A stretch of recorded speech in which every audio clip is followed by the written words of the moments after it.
When Ayo got to school the following week, one of her classmates, Morade, asked her if she ate a bowl of palm kernel.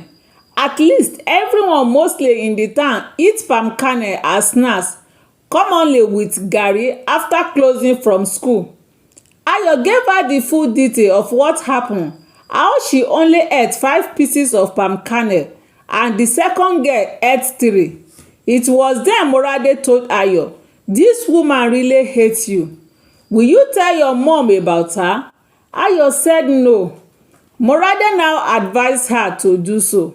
The reason for this was because Ayo knew for sure within her that her mom would never stop Miss Kuti from verbal abuse she was hurling on her, so she kept quiet. But within her, she felt rejected and wearing a melancholy look throughout that day in the school.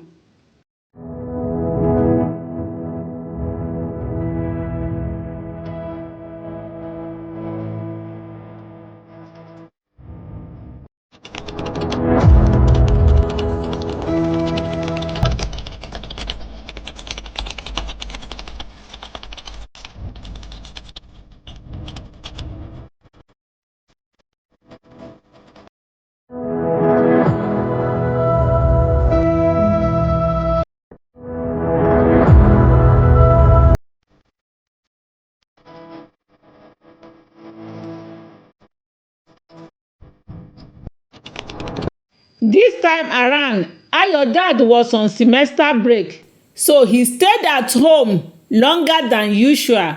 It was when Ayo grew up that she realized that her dad has graduated from school, so he was preparing for the National Youth Service Corps during that time.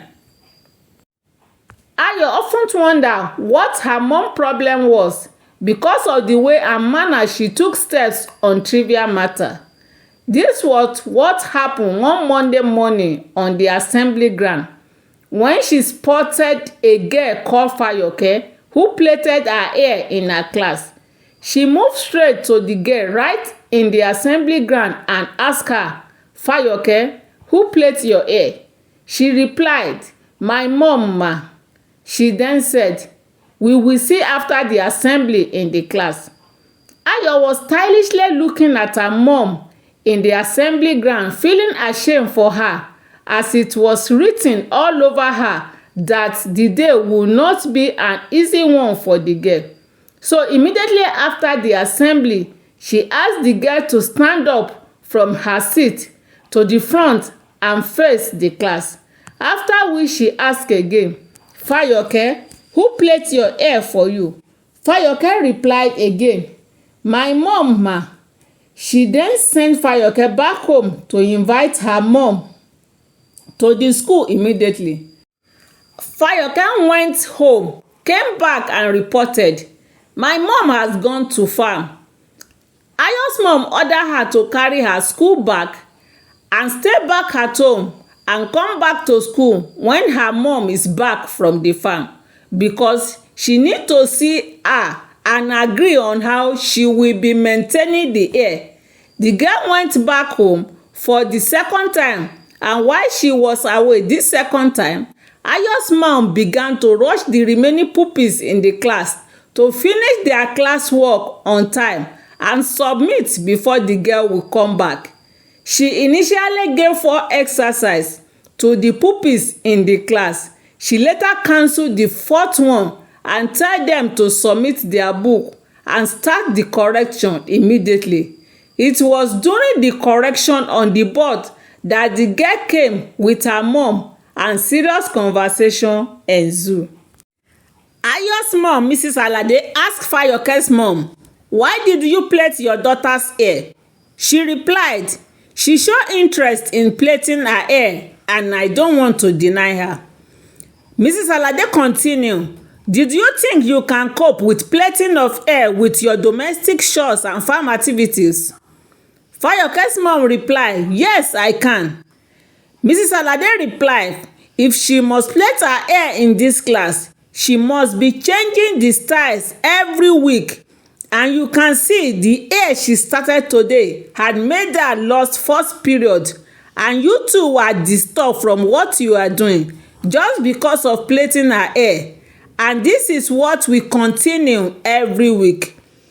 The woman, for the sake of making her daughter stay in the class, agreed with all the conditions Mrs. Alade gave, and Fayoke continued with her classwork. Fayoke's mom also begged Mrs. Alade to let her daughter have her missed classwork repeated for her, and she said no, saying she wants to go into fashion so she can eat her cake and have it. So missing the first period is what she gained for plaiting her hair. Ayo was able to hear all this because her class was next to her mom's class, and most of her mom's actions disgusted her. Moreover, most of her classmates were always looking at her in a pitiable way whenever her mom was doing something considered awkward. The D-Day finally came to Fayoke making her hair when she came to school with scarf on her head. Right from the assembly ground, Mrs. Alade sent her back home that she must not come back to school until she has plaited her hair. Fayoke's mom came, but all her pleading that she will plait the hair before Fayoke come to school the next day fell on the deaf ear of Mrs. Alade. She insists it's either she cut the hair and resume her class, or she plait it, saying that she can't be in the class where a pupil is covering her head with scarf. She also reminded her that that was their agreement before she was allowed to the class the first day she started plaiting the hair. After all said and done, Fayoke and her mom left the school premises disappointed, only for her to come back in less than 30 minutes with the hair barbed like boys. Since Ayo's class was close to her mom's class, she was just wondering what kind of woman was her mom, and this made her sad throughout that day. At home that very day, Ayo heard how her mom was relating the event to Miss Kuti, who kept quiet and left the scene without a word, which means she wasn't in support of what Ayo's mom was doing. However, Ayo was not happy with the way and manner her mom treated Fayoke and her mom. Thanks for watching, and don't forget to subscribe, like, share, and comment.